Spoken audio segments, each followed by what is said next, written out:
இதோ ஒரு கல்லூரி காதல் கதை தமிழில். கேம்பஸ் கடைசி பெஞ்ச். மழை தூறல் விழும் அந்த காலை. கல்லூரி கேம்பஸின் பழைய மாமரத்தடியில் கடைசி பெஞ்சில் அமர்ந்திருந்தான் அருண். கையில் நோட் இருந்தாலும் மனசு முழுக்க ஒரு முகம்தான். அவள் மித்ரா.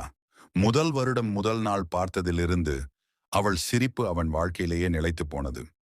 மித்ரா புத்தகங்களை மார்போடு அணைத்துக் கொண்டு நடக்கும் பழக்கம். யாரிடமும் அதிகம் பேச மாட்டாள்.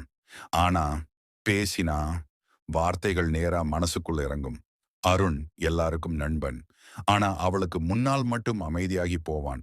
அந்த ஆரம்பம் ஒரு நாள் லேபிள் மித்ராவின் பேன் கீழே விழுந்தது. மித்ரா. பேன். அருணின் முதல் வார்த்தை. தேங்க்ஸ். அவள் சொன்ன அந்த ஒரு வார்த்தை அருணுக்கு ஒரு கவிதை மாதிரி இருந்தது. அதுக்கப்புறம் notes, assignment, canteen tea, library அமைதி, எல்லாத்துக்கும் நடுவே மெதுவா வளர்ந்தது அவங்களோட நட்பு. காதலா? இல்ல நட்பா. ஃபைனல் இயர் வந்தது. பிளேஸ்மெண்ட் ஸ்ட்ரெஸ், வீட்டு எதிர்பார்ப்பு, எதிர்கால பயம், எல்லாத்தையும் விட பெரிய கேள்வி ஒண்ணு.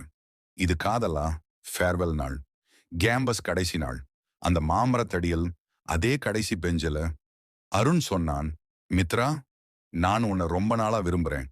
நீ என் வாழ்க்கையில ஒரு அத்தியாயமா இல்ல முழுக்கதையா இருக்கணும். மித்ரா சிரித்தாள். கண்களில் சின்ன கண்ணீர்.